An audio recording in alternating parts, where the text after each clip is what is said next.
Hello students, Kumar study circle में आप सबका स्वागत है। प्रयोगशाला टेक्नीशियन परीक्षा को आगे बढ़ाते हुए या देखते हुए हम लोग यहाँ पर भौतिक विज्ञान विशेष करके बल एवं गति के नियमों पर कुछ क्वेश्चंस यहाँ पर लेके आया हूँ जो आपके लिए परीक्षा उपयोगी होगा। तो चलिए एक एक क्वेश्चंस को हम लोग यहाँ पर देखते हैं और अपनी परीक्षा की तैयारी को परखते हैं। तो पहला क्वेश्चंस हमारे सामने यहाँ पर आता है, न्यूटन किसका मात्रक है? बिल्कुल कॉमन क्वेश्चन से फट से आप जवाब दे सकते हैं। बल का, कार्य का, त्वरण का या वेग का? सही आंसर ये आएगा, बल का है। एक न्यूटन किसके बराबर होता है? ये आपको बताना है कि एक न्यूटन किसके बराबर होता है। 1 किलोग्राम मीटर प्रति वर्ग सेकंड, 1 किलोग्राम सेंटीमीटर प्रति वर्ग सेकंड, 1 किलोग्राम मीटर प्रति वर्ग सेकंड या 1 किलोग्राम मीटर प्रति सेकंड। सही आंसर ये आएगा, 1 किलोग्राम मीटर प्रति वर्ग सेकंड के बराबर होता है। क्वेश्चन हमारे सामने आता है, जड़त्व का गुण होता है, किसी किसी वस्तु में होता है, प्रत्येक वस्तु में होता है, किसी भी वस्तु में नहीं होता, केवल गतिशील वस्तु में होता है। तो जड़त्व जो होता है प्रत्येक वस्तु का गुण है जिसमें जड़त्व पाया जाता है।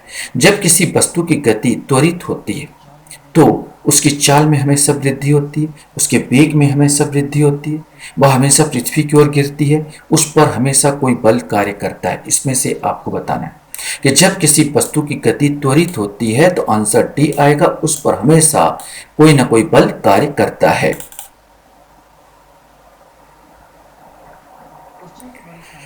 क्वेश्चन हमारे सामने आता है, गति करने के लिए स्वतंत्र किसी वस्तु पर कोई बल लगाया गया। यदि बल का परिमाण तथा वस्तु का द्रव्यमान ज्ञात हो तो न्यूटन के दूसरे नियम की सहायता से वस्तु का भार ज्ञात कर सकते हैं, वस्तु की चाल ज्ञात कर सकते हैं, वस्तु का त्वरण ज्ञात कर सकते हैं या वस्तु की स्थिति ज्ञात कर सकते हैं। ये आपको बताना है। सही आंसर सी आएगा, वस्तु का त्वरण ज्ञात कर सकते हैं। वेग परिवर्तन के दर को त्वरण कहते हैं, ये आपको त्वरण की परिभाषा मालूम होगी, तो वस्तु का त्वरण ज्ञात कर सकते हैं। चांद पृथ्वी की परिक्रमा करता है पृथ्वी से लगते बल के कारण, सूर्य से लगते बल के कारण, दोनों कारण, किसी और के कारण। सही आंसर, जो चांद जो परिक्रमा करता है वो पृथ्वी पर लगते बल के कारण ये परिक्रमा करता है।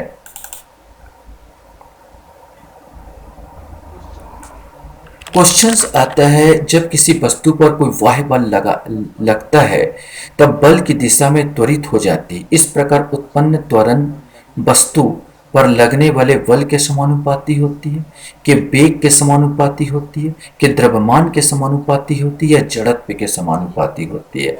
सही आंसर ए आएगा, पर लगने वाले बल के समानुपाती होती है। जिस अनुपात में बल लगाओगे उस अनुपात में उसका गति प्रदान करेगा। किसी असंतुलित बल द्वारा किसी पिंड में उत्पन्न त्वरण बल के व्युत्क्रमानुपाती होती है, बल के अनुक्रमानुपाती होती है, बल के प्रभाव से स्वतंत्र होती है या शून्य होती है। सही आंसर बी आ जाएगा, बल के अनुक्रमानुपाती होती है। जब कोई गतिशील वस्तु होता है तो उस पर एक बल क्रिया करता है जो कि जड़त्व का बल हम कहते हैं, और यह जड़त्व का बल ही वस्तु को असंतुलित कर देता है। माने अनुक्रमानुपाती बढ़ेगा, जितनी गति से आप बल बढ़ेगा उतनी गति से ये भी बल यहाँ से लगाएगा। तो ये अनुक्रमानुपाती होगा, बढ़ने पर बढ़ेगा, घटने पर घटेगा।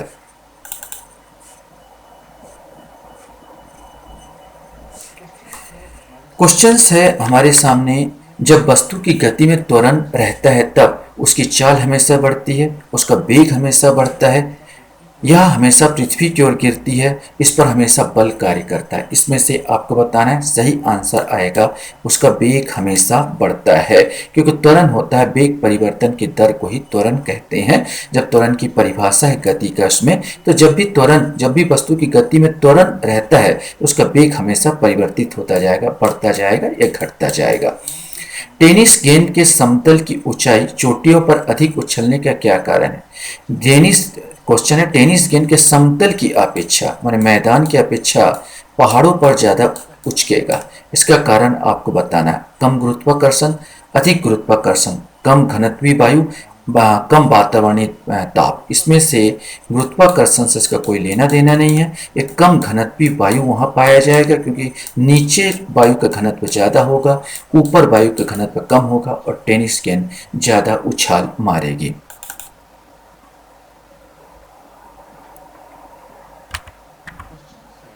क्वेश्चन है, 1 किलोग्राम पिंड पर 1 न्यूटन का बल लग रहा है, तब पिंड आपको बताना है 1 मीटर प्रति सेकंड से चाल से चलता है, 1 किलोमीटर प्रति सेकंड की चाल से चलता है, 10 मीटर प्रति सेकंड के त्वरण से चलता है, या 1 मीटर प्रति सेकंड के त्वरण से चलता है।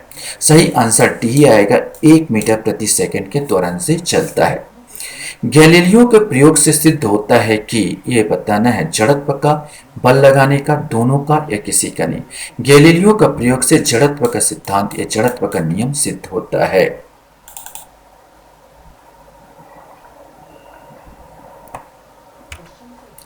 क्वेश्चन से जड़त्व का गुण अधिक होता है, ये आपको बताना है हल्की वस्तु में, भारी वस्तु में, छोटी वस्तु में, या बड़ी वस्तु में, इसमें से आपको बताना है। तो जड़त्व का गुण जो होता है भारी वस्तु पर, जितना भारी होगा उतना ज़्यादा जड़त्व होगा, जितना हल्का होगा उतना कम जड़त्व होगा। तो जड़त्व गुण निर्भर करता है उसके भार पर, भारी वस्तु पर ज़्यादा लगेगा। किसी भी स्थिति या गतिशील वस्तु की स्थिति और दिशा में तब तक कोई परिवर्तन नहीं होता जब तक उस पर कोई बाहरी बल सक्रिय ना हो। यह क्या कहता है? ये कॉमन क्वेश्चन है, न्यूटन की गति के विषय का ये प्रथम नियम है।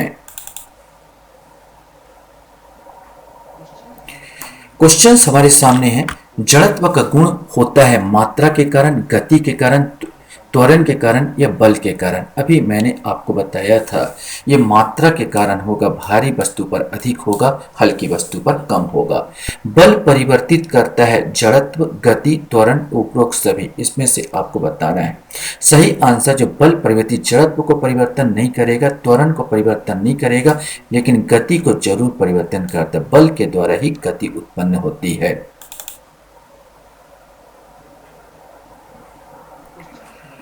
क्वेश्चन हमारे सामने है, संतुलित बल परिवर्तित करता है गति को, त्वरण को, आकृति क्या, वो कोई नहीं। सही आंसर सी आएगा, आकृति को। संतुलित बल दोनों साइड से समान बल लगाया जाता है। एक गुब्बारा लिया, दोनों हाथ से मैं उसको दबाऊंगा तो ये संतुलित बल हो जाएगा। यहाँ से भी बल लगा, यहाँ से भी बल लगा, और इसकी आकृति बदल जाएगी, परिवर्तित होगी या फूट जाएगा। तो यह आकृति इसकी बदलती है। न्यूटन के प्रथम गति का नियम से मिलता है बल की परिभाषा, बल के मापने का तरीका, बल का स्वरूप, या उपरोक्त सभी, इसमें से बताना है। सही आंसर ए आएगा, इससे मुझे बल की परिभाषा मिलती है। न्यूटन के द्वितीय नियम से हमको क्या मिलता है ये बताना है। बल की परिभाषा, तो बल की परिभाषा तो प्रथम नियम से हो गई। तो बल के मापने का तरीका, बल का स्वरूप, या उपरोक्त सभी, इसमें से आपको बताना है। सही आंसर भी आएगा, बल के मापने का तरीका। किसी m द्रव्यमान की वस्तु जिसका वेग v है का संवेग होता है, यह आपको बताना है।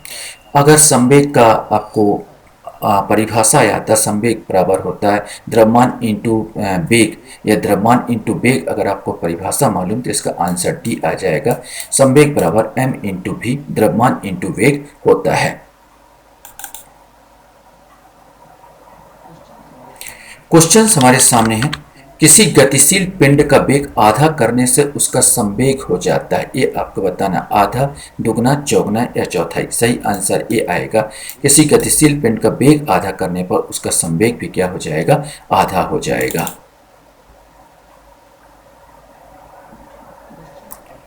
क्वेश्चंस आपके सामने, किसी बल्लेबाज द्वारा क्रिकेट की गेंद को मारने पर गेंद जमीन पर लुढ़कती, कुछ दूरी चलने के पश्चात गेंद रुक जाती। गेंद रुकने के लिए धीमी होती है क्योंकि, इसमें से आपको बताना है।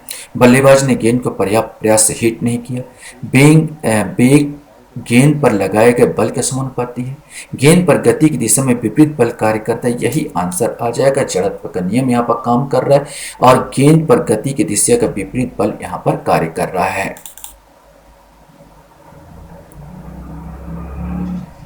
क्वेश्चन यहाँ पर आता है, जिस गुण के कारण कोई पिंड अपने विराम की अवस्था बनाए रखना चाहती है उसे हम क्या कहते हैं? तो सही आंसर भी आएगा, जड़त्व का नियम कहते हैं। जो वस्तु गतिशील है तो गतिशील रहेगी, और जो वस्तु स्थिर है तो स्थिर रहेगी जड़त्व के कारण। यही गति का पहला नियम कहता है न्यूटन का। 1 किलोग्राम भार कितने न्यूटन के बराबर होता है ये आपको बताना है। 8.8, 7.8, 10.8 या 9.8। 8। सही आंसर इसका डी आएगा, 9.8 किलोग्राम के बराबर होता है। रॉकेट किसके सिद्धांत पर कार्य करता है? ऊर्जा का संरक्षण, द्रव्यमान का संरक्षण, संवेग संरक्षण, इनमें से कोई नहीं। सही आंसर सी आएगा, संवेग संरक्षण के नियम पर यह काम करता है। रॉकेट का नियम विशेष करके द्वितीय न्यूटन गति के द्वितीय नियम पर आधारित है। जितनी तेज गति से वो नीचे जाता है, जैसे वहां पर संवेग और रॉकेट उतना तेज गति से रॉकेट ऊपर उड़ता है। यद्यपि तृतीय नियम भी यहाँ पर लागू यहाँ पर हो जाता है, लेकिन इसका विशेष करके द्वितीय नियम यहाँ पर काम करता है, जिसको संवेग संरक्षण का नियम हम कहते हैं।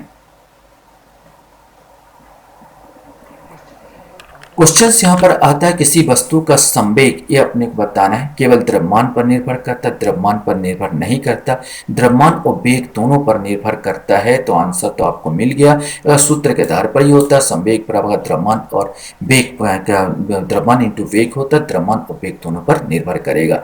निम्नलिखित में से किसका इंजन न्यूटन के तृतीय नियम पर आधारित है? रेलगाड़ी के इंजन, बस का इंजन, रॉकेट के इंजन, स्कूटर के इंजन। अभी बताया था यह रॉकेट का इंजन संवेग न्यूटन गति के तृतीय नियम पर आधारित है। यद्यपि इसमें द्वितीय संवेग संरक्षण के दो नियम काम करते हैं, न्यूटन गति के तृतीय नियम और संवेग संरक्षण का जो सिद्धांत पर भी काम करता था, द्वितीय नियम भी इस पर लागू होता है।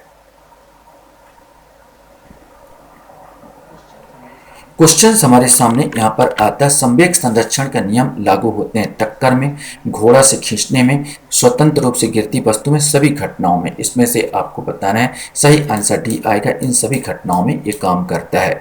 पेड़ की शाखाओं के हिलाने पर पके फल गिरते हैं, इसकी व्याख्या होती है न्यूटन के, आपको बताना है। सही आंसर ये प्रथम नियम पर ही काम करेगा। यहाँ पर पेड़ में फल लगे हुए हैं और आपने इस पेड़ को यहाँ पर हिला दिया, पेड़ को हिला दिया, पेड़ तो यहाँ पर गति में आ गया, तो ये जो यहाँ पर जो फल लगे हैं, ये फल गति का विरोध करेगी, ये सब टहनी गति में आ जाएगी और ये गति का विरोध कर रही है, क्योंकि एक न्यूटन गति के नियम है, जो स्थिर है तो स्थिर रहना चाहती है और जो गतिशील है वो गतिशील रहना चाहती है, जब तक उस पर बाहरी बल न लगाया जाए। तो बाहरी बल यहाँ पर लगा, यहाँ पर तो नहीं लगा, और यहाँ पर ये गति के विरोध करेगा, ऑटोमेटिक भड़बड़ा के ये गिर जाएगा। तो प्रथम नियम पर ये काम करेगा।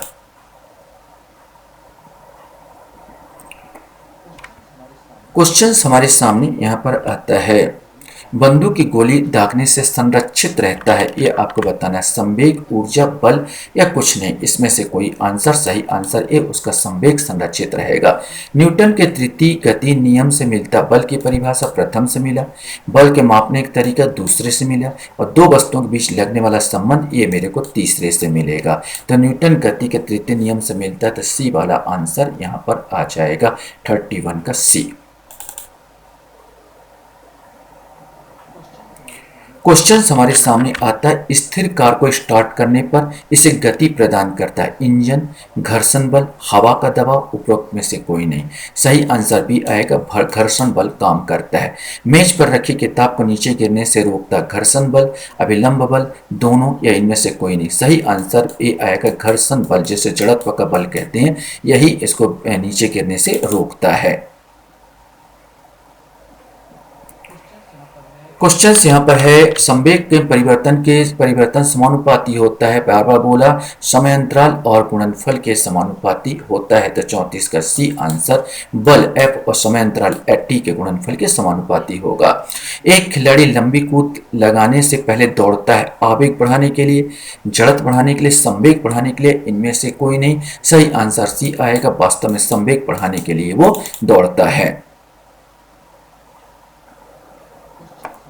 क्वेश्चन हमारे सामने आता है, तेज गेंद को पकड़ते समय हथेली के पीछे खींचा जाता है, ऐसा करने पर हथेली पर छोटा बल लगता है। इसकी व्याख्या होती है न्यूटन की गति के प्रथम नियम, द्वितीय नियम, तृतीय नियम या किसी से नहीं, इसमें से आपको बताना है। सही आंसर इसमें द्वितीय नियम आएगा। हम उसको दर को खींचने और पीछे जो हाथ को खींचते हैं, हथेली को पीछे खींचते हैं, तो गेंद को रुकने की जो दर को हम थोड़ा सा बढ़ा देते हैं, जिससे हमको चोट कम लगती है। तो ये न्यूटन के गति के द्वितीय नियम पर काम करेगा, संवेग संरक्षण के नियम पर काम करेगा।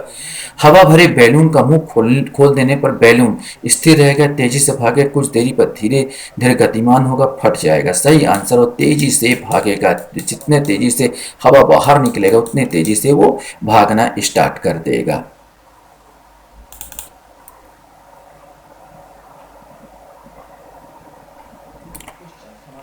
क्वेश्चंस हमारे सामने आता, प्लास्टिक पाइप के से पानी निकलते समय पाइप पीछे भागता है, इसकी व्याख्या होती है। ये भी आप आसानी से बता दो कि भाई क्या है, तो सी आंसर इसका तृतीय नियम आ जाएगा। पानी जितना तेज आगे भागेगा उतना तेज पाइप पीछे भागेगा। क्वेश्चंस हमारे सामने आता है, गोली दागते समय बंदूक को रखना चाहिए, यह हमको ये बताना है। शरीर से हटाकर, कंधे से सटाकर, पैर में दबाकर, हवा में उठाकर। कंधे से सटाकर हम रखेंगे तो हमें फायदा होगा और इसका जो पूरा बढ़ जाएगा, उसका जो आपका द्रव्यमान बढ़ जाएगा उसका, और हमें चोट कम लगेगी। वरना जितनी तेजी से गोली आगे जाएगी उतना तेजी से बंदूक पीछे आएगा, और शरीर से हटा के रखेंगे तो शरीर में चोट लगेगी हमें। लास्ट क्वेश्चन हमारे सामने आता है, अश्व यदि, अश्व माने घोड़ा, एकाएक चलना प्रारंभ कर देती तो अश्वारोही की गिरने की आशंका का कारण यहाँ पर होगा। जड़त्व आगुण द्रव्यमान का संरक्षण नियम, विश्राम जड़त्व या गति का तीसरा नियम। इसमें से आपको बताना है सही आंसर विश्राम जड़त्व होगा। क्योंकि एक चीज है, यहाँ पर तो घोड़ा तो यहाँ पर चल रहा है, लेकिन मेरा जो शरीर है उसके रथ की तुलना में या उसके तुलना में स्थिर है। और घोड़ा तो चलिए, घोड़ा गतिमान हो गया, लेकिन मेरा शरीर गतिमान नहीं हुआ। वो स्थिर जड़त्व के कारण वो गिर सकता है, पीछे की ओर झुक सकता है। आशा करता हूँ ये वीडियो आपको अच्छा लगा होगा। वीडियो वॉच करने के लिए धन्यवाद। Thank you very much.